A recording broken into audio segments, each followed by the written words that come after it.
कि इस बीमारी का इलाज जो है वो एक इंजेक्शन से होता है जिसका कॉस्ट 16 करोड़ रुपीस होता है। ये बीमारी एक जेनेटिक बीमारी है, माना ऑटोसोमल रिसेसिव बीमारी है। जीन डिलीशन होने से ये प्रोटीन बनती नहीं है। तो ये प्रोटीन बनती नहीं है तो इसीलिए वो धीरे धीरे प्रोटीन का वो अल्फा मोटर न्यूरॉन धीरे धीरे डेड हो जाता है। बहुत जल्दी मैनिफेस्ट करता है, वो सबसे सीवियर होता है। और उन बच्चों को यदि ट्रीटमेंट ना दो तो फिर वो 2 साल के अंदर मर जाते हैं। एक्चुअली इंडिया में को सैंग्विनस मैरिजेस ज़्यादा हैं इन साउथ इंडिया, इन मुस्लिम कम्युनिटी।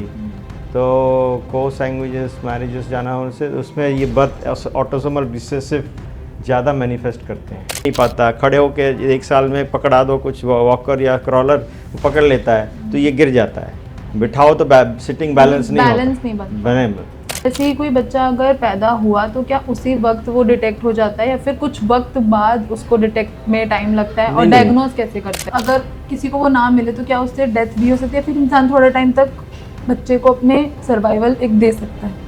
और सर अगर मैं रीसेंट अभी इस ट्रीटमेंट में SMA ट्रीटमेंट में एडवांसमेंट की बात करूँ तो वो क्या है?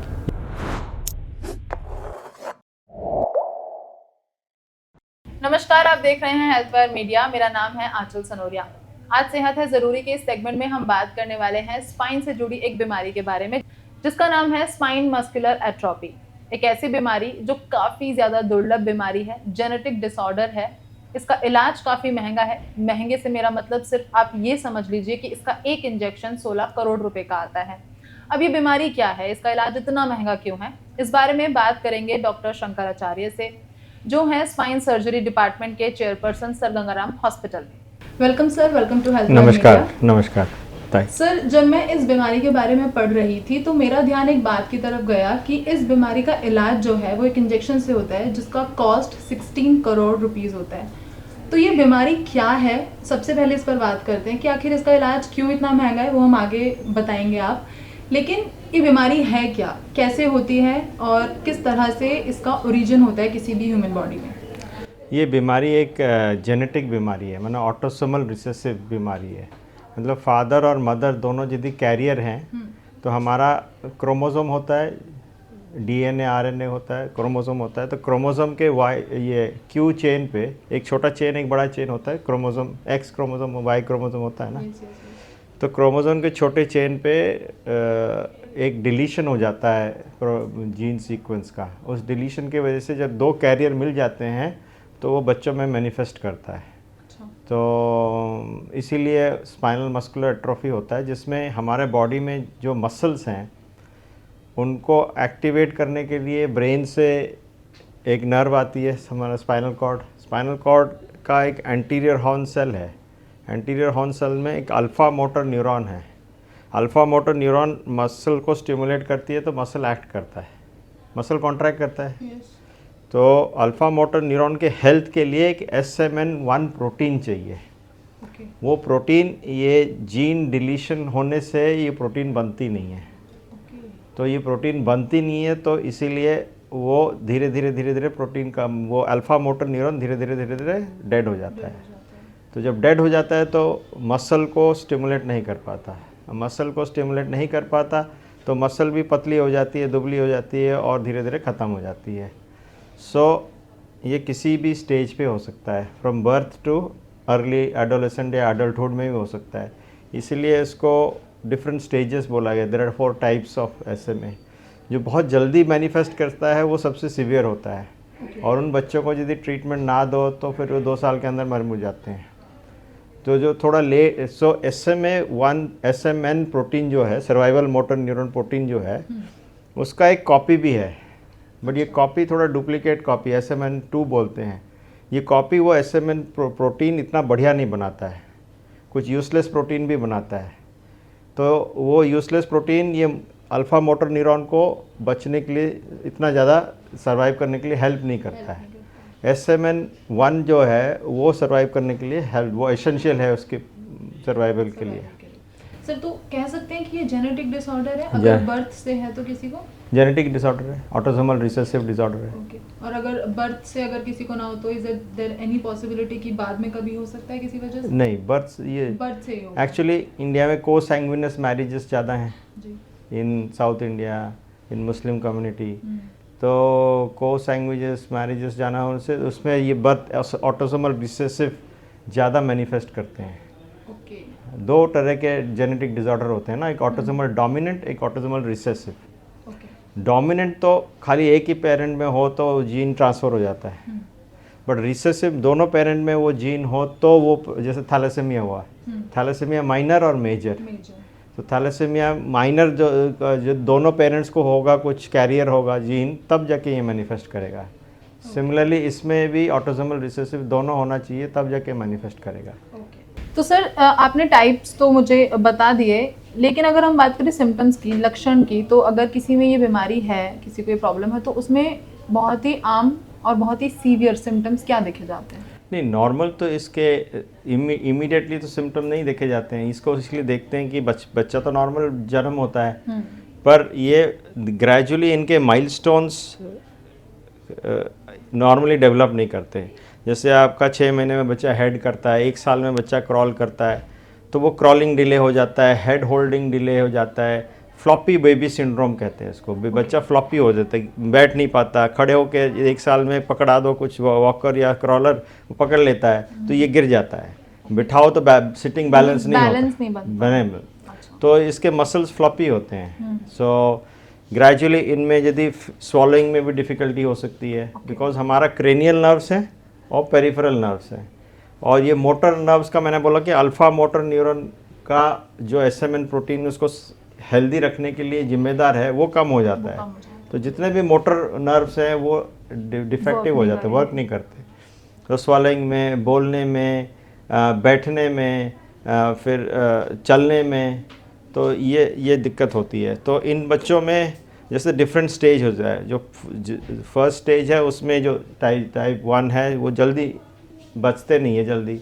तो जो टाइप 2 और टाइप 3 है जो बाद में होता है, क्योंकि ये SMN2 जो है वो कॉपी जीन है, जो वो थोड़ा थोड़ा सप्लाई करता है, तो इसीलिए किसी लोगों का डिले भी होता है जो डेवलपमेंट। तो इनमें क्या होता है ना, पोस्चर रिलेटेड प्रॉब्लम होता है, बिकॉज स्पाइन का मसल ठीक नहीं होता, वीक होता है, तो स्पाइन टेढ़ा हो जाता है, कहीं एक तरह गिर जाते हैं। तो एक प्रॉब्लम तो है स्वॉलोइंग, दूसरा प्रॉब्लम तो है चेस्ट, तीसरा प्रॉब्लम है स्पाइन, चौथा प्रॉब्लम है हिप डिसलोकेट कर जाता है, हिप अपनी जगह से निकल आता है। तो ये बच्चों का डिसलोकेटेड हिप बहुत कॉमन है। छोटे छोटे बच्चे जब चल नहीं पाते तो इनको डिसलोकेटेड हिप होता है। तो हम एज ऑर्थोपेडिक सर्जन्स क्या देखते हैं, हम देखते हैं डिसलोकेटेड हिप्स देखते हैं, स्पाइनल डिफॉर्मिटी जिसको स्कोलियोसिस बोलते हैं उसको देखते हैं। तो हम इनिशियली तो इनको फिजियोथेरेपी या ब्रेसिंग या स्ट्रेचिंग या मदर को एनकरेज करते हैं एक्सरसाइज करना, ब्रीदिंग, चेस्ट को ठीक रखना। सो उस हिसाब से वो ट्रीटमेंट होता है। तो इसके ट्रीटमेंट होलिस्टिक हैं, और जेनेटिक मेडिसिन वालों का बहुत रोल है इस ट्रीटमेंट में भी। बिकॉज आप जो बोल रहे हैं महंगी, आपके नज़र इस पे आया कि वो दवाई महंगी है। वो महंगी इसलिए है कि वो एक तो पेटेंट ही उन्हीं कंपनी के पास है, और उसका वो है बेसिकली यूनिक दवाई ऐसा है कि हम जो SMN1 प्रोटीन बनाने वाला जो जीन डिफेक्टिव है उसी को रिप्लेस करते हैं। अच्छा बॉडी में, वो भी इंट्राथीकल या इंट्रावेनस इंजेक्शन देके। वो बॉडी में रिप्लेस कैसे करते हैं कि हम एक वायरस के ऊपर वो डाल देते हैं, जो जीन वो डाल के डालते हैं। तो वायरस एक वेक्टर है, एडिनो वायरस वेक्टर है, जैसे वायरस से हम सेल के अंदर घुसाते हैं। सो ये यूनिक तरीका है, इट इज़ नॉट, हाँ, इट्स सो एक्सपेंसिव। और SMN2 को बनाने का, अच्छा जीन बनाने का जो RNA सीक्वेंस का स्प्लाइसिंग में डिफेक्ट होता है। बेसिकली द डिफेक्ट इज़ कि जो जीन है वो हम सीक्वेंसिंग से बनाता है ना, उस सीक्वेंस में गड़बड़ हो जाना होता है। जैसे हम टाइप करते हैं big brown fox jumped over the lazy cat, वो लेजी वाला स्प्लिट हो जाएगा तो फिर वो सीक्वेंस खराब हो जाएगा। तो इसलिए 7 सीक्वेंस मिस हो जाता है। तो ये जो SMN2 है वो ओरल दवाई भी आती है और इंजेक्टेबल ही आती है।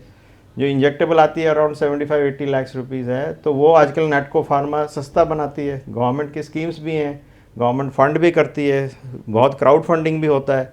तो हमारा हॉस्पिटल एक बड़ा सेंटर है उसके लिए। तो हमारा जेनेटिक डिपार्टमेंट बड़ा सेंटर है, डॉक्टर रत्नापुरी इस पर बहुत काम कर रही है, और वो भी ये बच्चों को इकट्ठा करती है। हमारा मीटिंग होता है, फैमिली ग्रुप होता है, सपोर्ट ग्रुप होता है। इसमें physiotherapist, occupational therapist, genetic medicine, respiratory medicine, paediatrician, हम लोग, ऑर्थोपेडिक सर्जन सब मिल के मरीजों को देखते हैं, उनको एसेस भी करते हैं। तो फिर किसी को हम ब्रेस देते हैं, किसी को फिजियोथेरेपी देते हैं। जब बच्चे को 10-15 साल हो जाता है तब हम स्पाइन की ऑपरेशन भी करते हैं, बिकॉज ये क्लासिफिकेशन का इम्पोर्टेंस तो यही है कि वो सिटर हैं या वॉकर हैं। सिटर हैं तो सिटिंग बैलेंस है या नहीं, ना बिल्कुल ही बेड पे हैं, लेटे हुए हैं, जिसका कोई हाथ पैर नहीं चल रहा और ऑक्सीजन सपोर्ट चाहिए, that is one extreme variety. Then somebody who can sit, जो सिटिंग उसमें दिक्कत हो रहा है तो हम सिटिंग बैलेंस के लिए पहले ब्रेस देते हैं, स्पेशल चेयर्स देते हैं, उसको भी इम्प्रूव नहीं हो रहा, स्पाइन डिफॉर्मिटी हो रहा है, तो फिर हम उसको सर्जरी भी करते हैं, तो फिर और कुछ साल चल जाते हैं। सर ट्रीटमेंट आपने बताया जिस तरह से, हर एक्सट्रीम लेवल के लिए एक अलग ट्रीटमेंट आप बता रहे हैं, हॉलिस्टिक से लेकर इंजेक्टेबल सभी ट्रीटमेंट अवेलेबल है। बट अगर मैं बात करूँ पहले डायग्नोज की, तो जैसे ही कोई बच्चा अगर पैदा हुआ तो क्या उसी वक्त वो डिटेक्ट हो जाता है या फिर कुछ वक्त बाद उसको डिटेक्ट में टाइम लगता है, और डायग्नोज कैसे करते हैं? देखो इतने बच्चे तो पैदा होते हैं, सबका तो जेनेटिक स्टडी नहीं हो सकता नहीं ना। हो सकता। जब फादर मदर देखते हैं कि बच्चा थ्राइव नहीं कर रहा है, उसको पानी पीने में, मिल्क पीने में बर्प कर रहा है या निकाल रहा है, या स्वॉलोइंग डिफिकल्टी हो रहा है, बार बार खांसी हो रहा है, या चेस्ट इन्फेक्शन हो रहा है, या बैठ नहीं सक रहा 3-4 महीने में, तभी वो पेडियाट्रिक डॉक्टर को लाते हैं। पेडियाट्रिक डॉक्टर देखता है कि ये बच्चा फ्लॉपी है, हाथ पैर चला नहीं रहा, हाथ पैर का बैलेंस नहीं है, पेन ग्रैप्स नहीं कर रहा, इसको नहीं पकड़ रहा है, फिर वो जेनेटिक टेस्टिंग के लिए भेजते हैं। फिर वो पता चलता है कि इसका SMA जीन ये है, नहीं है। हाँ। एंड डायग्नोज के लिए कोई स्पेशल कोई टेस्ट? जेनेटिक टेस्टिंग है, genetic testing, okay. Muscle biopsy भी कर सकते हो, क्रिएटिन काइनेज भी बढ़ा होता है इनका, ब्लड से भी देख सकते हो। ओके सर, अब अगर मैं बात करूँ अगेन दैट 16 करोड़ इंजेक्शन, तो क्या है इसके पीछे कि वो इतना महंगा, आपने बताया क्यों होता है, पूरा ट्रीटमेंट इस तरह से है, बट वो इतना महंगा है तो क्या अगर किसी को वो ना मिले तो क्या उससे डेथ भी हो सकती है, फिर इंसान थोड़ा टाइम तक बच्चे को अपने सर्वाइवल एक दे सकता है? नहीं, देखो ये बच्चे तो जल्दी इनकी डेथ तो होती है, बिकॉज इनकी मसल काम नहीं कर रहे हैं। जब मसल नहीं काम करेंगे रेस्पिरेशन रुक जाएगा, तो डेथ तो होती है। दे मस्कुलर डिस्ट्रोफी ग्रुप में तो सब बच्चों का सर्वाइवल इज लेस। अब ये महंगी दवाई के लिए सरकार और गवर्नमेंट ऑफ इंडिया और इवन सुप्रीम कोर्ट ने बोला हुआ है कि दे शुड बी सब्सिडाइज्ड, और गवर्नमेंट के स्पॉन्सर्ड स्कीम्स भी हैं। आप एक्चुअली अप्लाई भी कर सकते हो गवर्नमेंट को, गवर्नमेंट एजेंसी को अप्लाई कर सकते हो, वो उनको मेरिट के हिसाब से देते भी हैं।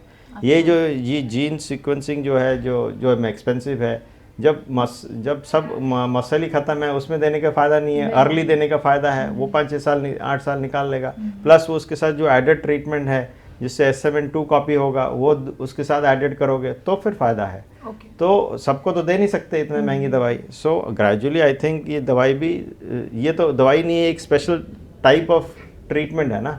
हम एक वायरस को ले रहे हैं, वायरस का कॉपी बना रहे हैं, कॉपी के ऊपर जीन डाल रहे हैं, जीन को फिर इंजेक्ट कर रहे हैं, समझ रहे हो ना। So this is a different thing.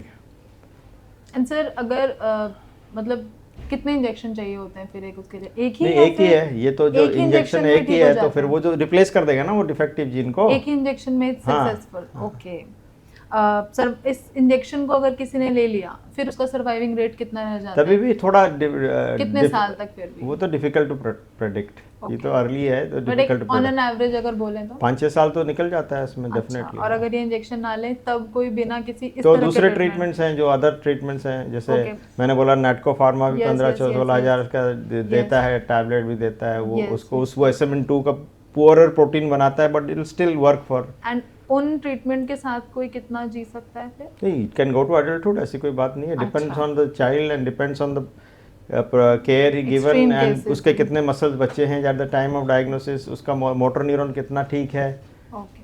I know of a child who is almost 20 years old now, and उसका स्पाइन सर्जरी भी हुआ है, and because the parents are very focused, तो ऐसा तो है। ओके और सर अगर मैं रीसेंट अभी इस ट्रीटमेंट में, SMA ट्रीटमेंट में एडवांसमेंट की बात करूँ तो वो क्या है? यही एडवांसमेंट, रीसेंट ट्रीटमेंट, पहले तो था नहीं ट्रीटमेंट कुछ। पहले तो हम सपोर्टिव थेरेपी करते थे, पेरेंट्स को काउंसिल करते थे, तो चलता था। तो अभी तो सपोर्टिव ट्रीटमेंट, ये सब नए ट्रीटमेंट आ गए, मेडिसिन आ गया, इंजेक्टेबल आ गया, जीन से रिप्लेसमेंट थेरेपी आ गया। तो फिर तो हम कह सकते हैं कि अगर किसी को ये प्रॉब्लम है तो ऐसा नहीं है कि बिल्कुल ही निराश हो जाए या फिर बिल्कुल ही हार मान ले, इलाज है। हाँ मैंने इलाज तो डेफिनेटली है, इलाज देयर इज़ अ मैंने आई थिंक मेडिकल साइंस बहुत प्रोग्रेस किया है इस बारे में। और जब जीन को ही मॉडिफाई कर सकते हैं हम, इससे ज़्यादा क्या क्या एग्जैक्टली